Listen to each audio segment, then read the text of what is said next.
আসসালামু আলাইকুম প্রিয় ভোলারবাসী, ভোলার প্রশাসন এবং বাংলাদেশ সরকারের দৃষ্টি আকর্ষণে আমার আজকের এই ভিডিও। দাঁড়িয়ে আছি এমন একটি এরিয়াতে যেখানে মানুষ দিন দিন ভিটে বাড়ি হারিয়ে গেছে এবং বর্তমানেও হারাচ্ছে, কিন্তু এর কোনো টেকসই নদী ভাঙ্গন রোধে সরকার কোনো ভূমিকা নিচ্ছে না।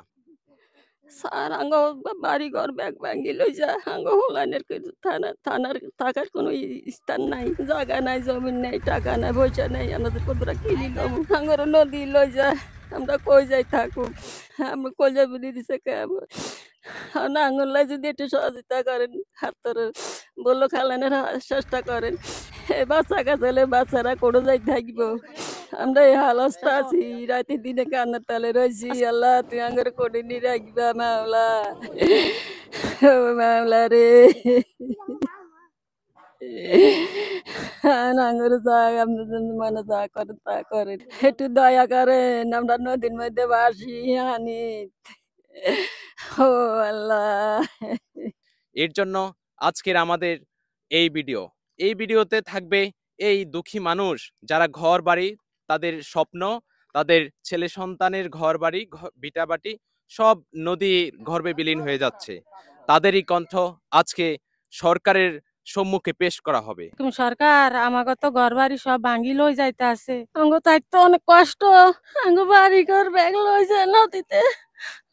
আমাদের একটু স্থান দেনছে, আঙ্গ কোনো টাকা পয়সা নাই, আমরা যেন একটু জায়গা বাসা ধরুন। আল্লাহ, আমরা গরিব মানুষ, অনেক কর্ম করি খাই, আমরা এই অনেক দুঃখেতে আছি। আমাকে এই বিড়া বাড়ি সব আমাকে ভাঙ্গা রয়ে গেছে। আমাকে এই দুধের বাল্যক লই আমরা এই নদী দিয়ে আমরা হাসরাইয়া বেরি কাছার উড়িয়েছি। এই 3 মাইয়া বাচ্চা সাগরে বাসায় লই পথ দিছে, কত মানুষ আয়া তো এই বাচ্চারে ধরছে, ড্যাগের ভিত্তে করি আমরা লইয়া পথ দিছি। আর আমাকে হুদ্দা লইয়া হতে লইয়া যা বাড়ি ঘর ভাঙ্গা সব লই গেছে। আমাকে জন্য একটু আপনারা দয়া করি আমাকে একটু খাবার স্থান আমাকে একটু রাখেন, আমাকে রাখার চেষ্টা করেন। একটু কেমনে কি করতে হইব, আমরা কেমনে থাকুম, আমরা কই জায়গায় যাই বাসা বাড়ি বান্ধব, আমার সেই তফিক জিনিস যে নাই। সরকারে যে আমাদের এখানে বলক পালায়, আমরা যে এখানে থাকতে পারি আমাদের বাপের ভিটায়, আমরা যে এই জায়গায় থাকতে পারি, এই জায়গার ভিটা যে সব বাইঙ্গে যা নদী লইয়া যা।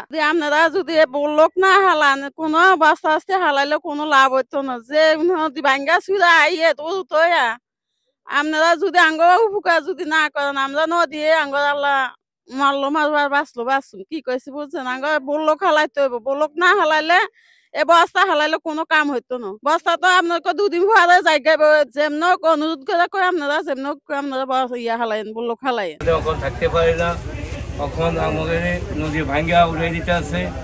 তখন আমরা কিভাবে থাকুম? আমাদের জায়গা নাই, জমিন নাই, আমরা রিক্সা চালাই, কোনো রকম দিন আনি দিন খেতে পারি। এখন আমার ঘর ভাঙনের ভালা হয়ে গেছে, এখন আমার আর্থিক অবস্থা নাই, কোনো জায়গায় যে এখন না জায়গা জমি না একটা বাসা বাড়ি করবো। গত 6 মাস 1 বছরের মধ্যে শোনা গেছে অনেক প্রকল্প থেকে অনেক বাজেট আসছে, কিন্তু আজও দেখা মিলেনি সেই বাজেটগুলো, এবং দেখা মিললেও টেকসই কিছু হচ্ছে না এই এরিয়াতে। নদী ভাঙ্গন মানুষ আজও চিন্তায়, আজও তারা টেনশনে যে সামনে তারা কোথায় থাকবে, কোথায় রবে। আমরা নদীর মাঝখানে আমরা ফুলা ফান গুড়া গাড়ালো আমরা হাবুডুবু করি। আমরা যদি অনুরোধ করি আমাকে বস্তা না ফালাই, আমাকে যদি ফাতরটা ফালাই দেন বলক, আমাকে যথেষ্ট। বস্তা ফাটি যাবে তো আমার বাড়ি, আমরা আর যত নেতা ফেতা আছে অগতিন দিলে আঙ্গো কাজ হইব না, ওরা খাই ফেলাইব।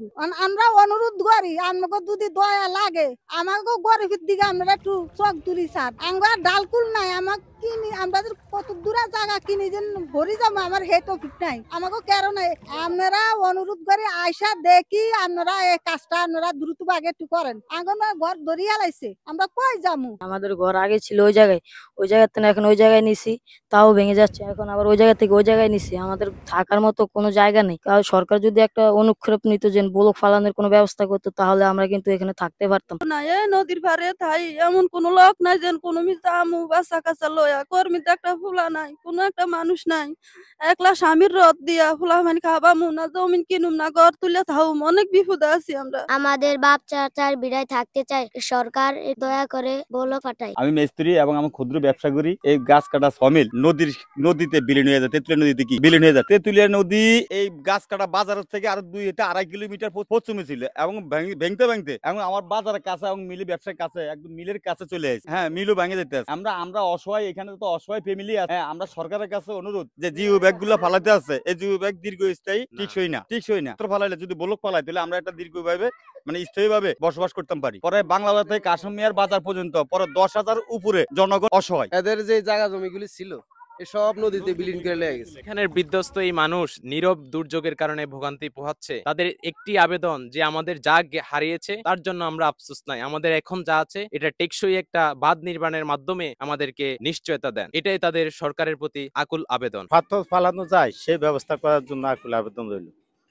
এখানে রয়েছে প্রায় 10,000-এরও বেশি মানুষের জীবন সংকটে, বিপর্যয়ে এবং তাদের ঘরবাড়ি ধ্বংসের পথে। বিলীন হয়ে যাচ্ছে তাদের জমি, তাদের পশু পাখি, তাদের নৌকা সহ যাবতীয় সকল কিছুই। আপনারা যদি বললোক না হালান কোনো অবস্থা আসতে হালাইলে কোনো লাভ হইতো না। যে নদী ভাঙ্গা সুরা আইয়ে তো আপনারা যদি আঙ্গ উপকার যদি না করেন, আমরা নদী আঙ্গ আল্লাহ মারলো মারবার বাঁচলো আঙ্গ বললোক হালাইতে হইব। বললোক না হালাইলে এ বস্তা হালাইলে কোনো কাম হইতো না। বস্তা তো আপনার দুদিন পরে জায়গায় যেমন অনুরোধ করে আপনারা যেমন আপনারা খালাই ঘর দুয়ার এবং আরো পার্শ্ববর্তী এরা কেউ থাকতে পারবে না, সরকার কোনো কিছু করতে আসছে না। ভাই আমার এখানে গড়টা নদী ভাঙ্গা নদী রয়েছে, ঘরের এই গড়টা ভাঙ্গে আমি এখানে ইয়া করতেছি, মিস্ত্রি লাগাইছি আর ওখানে করতে আসছি পাশাপাশি। আবার জায়গায় ইয়া করতে পারি না। নীলকমল ইউনিয়ন 8 নং এবং 9 নং ওয়ার্ডের বাসিন্দার পক্ষ থেকে, নীলকমলবাসীর পক্ষ থেকে এই কাশেম চেয়ারম্যান বাজার টু ঘোষেরহাটের লঞ্চ ঘাট পর্যন্ত নদী ভাঙ্গন রোধে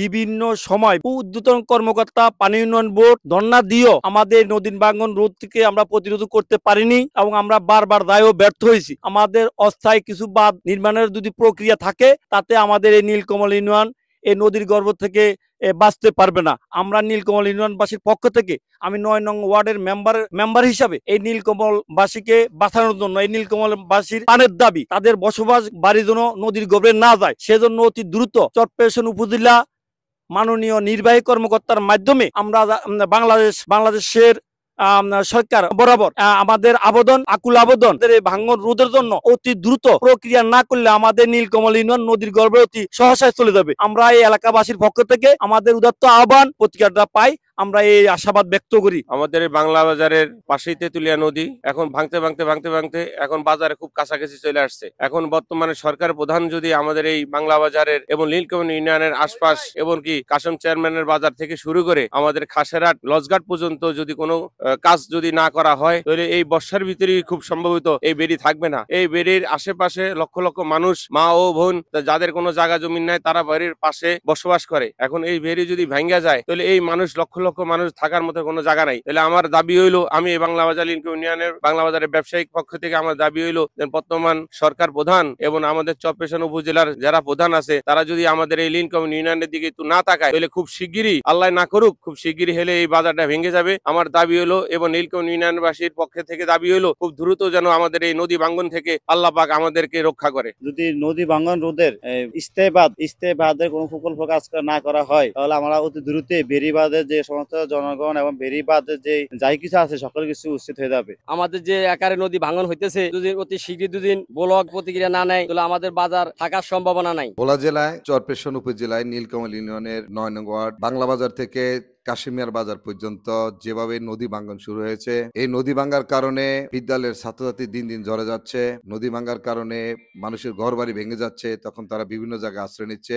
এই নদী ভাঙ্গা যদি রোধ করা না হয় তাহলে এই ঝড়ের পারা দিন দিন বাড়তেই থাকবে। এই নদী ভাঙ্গন যদি রোধ করা না হয় তাহলে বেড়িবাঁধ ভেঙে যাবে, অচিরেই বেড়িবাঁধ ভেঙে যাবে এবং এই বেড়িবাঁধ ভেঙে যাওয়া মানে এইদিকে হাজার হাজার মানুষ ঘর বাড়ি ছাড়া হবে, শিক্ষা প্রতিষ্ঠান ভেঙে যাবে, ধ্বংস হয়ে যাবে। এই থেকে পরিত্রাণ পাওয়ার জন্য আমি সরকারের কাছে বিনীত অনুরোধ করছি, অচিরে যেন এই কার্যকরী পদক্ষেপ নেওয়ার জন্য আমি সরকারের প্রতি এবং উপজেলা চরপেশন উপজেলার প্রশাসনের প্রতি দৃষ্টি আকর্ষণ করছি। আমার নীলকমল ইউনিয়ন এলাকার 1 থেকে 9 নম্বর ওয়ার্ড কাশিম মিয়ার বাজার থেকে ঘোষেরহাট জেটি পর্যন্ত নদী ভাঙনে 3টি মৌজা বিলীনের পথে। এখানে জনগণের দুর্ভোগের শেষ নেই। সরকারি বেড়িবাঁধ তাও ভেঙে যাওয়ারই লক্ষণ, একদম বেড়ি সংলগ্ন নদী এসে গেছে। আমরা বারবার এখানে জনসমাবেশ করে অবদার থেকে লোক এনে দেখাইয়াও আমরা এর কোনো সুফল এখন পর্যন্ত পাচ্ছি না। জনগণের দুর্ভোগের শিকারে আমরা ঊর্ধ্বতনের দৃষ্টি আকর্ষণ করছি যেন অনতি বিলম্বে আমাদের এই বেড়িবাঁধ রক্ষার্থে এবং বাংলা বাজার রক্ষার্থে দ্রুত ব্যবস্থা নেওয়ার জন্য এবং স্থায়ী ব্যবস্থা নেওয়ার জন্য এবং টেকসই ব্যবস্থা নেওয়ার জন্য আমাদের এখানে আমার 9 নম্বর ওয়ার্ডের সভাপতি, 3 নম্বর ওয়ার্ডের সভাপতি সহ আমরা ইউনিয়ন বিএনপির নেতৃবৃন্দ উপস্থিত, সকলের উপস্থিতিতে আমরা বলতে চাই অনতি বিলম্বেই আমাদের নীলকমল ইউনিয়নের এই বেড়িবাঁধ এবং বাংলা বাজার রক্ষার্থে দ্রুত প্রয়োজনীয় ব্যবস্থা নেওয়া হোক। আমি সত্যি মর্মাহত। দুলার থানা আওতাধীন নীলকমল 9 নং ওয়ার্ড কাশিম মিয়ার বাজার থেকে বাংলা বাজার পর্যন্ত যে নদী ভাঙ্গন, এই নদী ভাঙ্গনে নীলকমলের সকল মানুষের জমি জামা ঘরবাড়ি বিলীন হয়ে যাচ্ছে। আমি বাংলাদেশ সরকারের দৃষ্টি আকর্ষণ করছি যে বাংলাদেশ সরকারের দৃষ্টি আকর্ষণ না থাকাতে নীলকমল আজকে বিলীন হয়ে যাচ্ছে। আমি চরপেশন উপজেলা বিএনপির নেতৃবৃন্দ, দুলার থানা নেতৃবৃন্দ এবং চরপেশন উপজেলা নির্বাহী কর্মকর্তা আপনাদের দৃষ্টি আকর্ষণ করছি, আমাদের নীলকমলকে বাঁচান। আমাদের চরপেশনের সাবেক এমপি নাজিমুদ্দিন আলম ভাইয়ের দৃষ্টি আকর্ষণ করছি, আমাদের সারা বাংলাদেশের অহংকার নুরুল ইসলাম নয়ন ভাই দৃষ্টি আকর্ষণ করছি। নীলকমল 9 নং ওয়ার্ড তথা নীলকমল মানুষদেরকে বাঁচানোর জন্য আপনাদের দৃষ্টি আকর্ষণ করছি। বিশেষ করে চরপেশন উপজেলার নির্বাহী কর্মকর্তাকে আমি দৃষ্টি আকর্ষণ করছি, আমাদের বিগত দিন যে জিও ব্যাগ পালানো হয়েছে ওই জিও ব্যাগ আমাদের এই নীলকমল নদী ভাঙ্গন রোধে থাকে না। আমরা চাচ্ছি যে স্থায়ীভাবে একটা সমাধান। প্রিয় ভোলাবাসী, বিশেষ করে ভোলা জেলার প্রশাসনের দৃষ্টি এবং বাংলাদেশ বর্তমান সরকারের দৃষ্টি আকর্ষণ করে বলছি,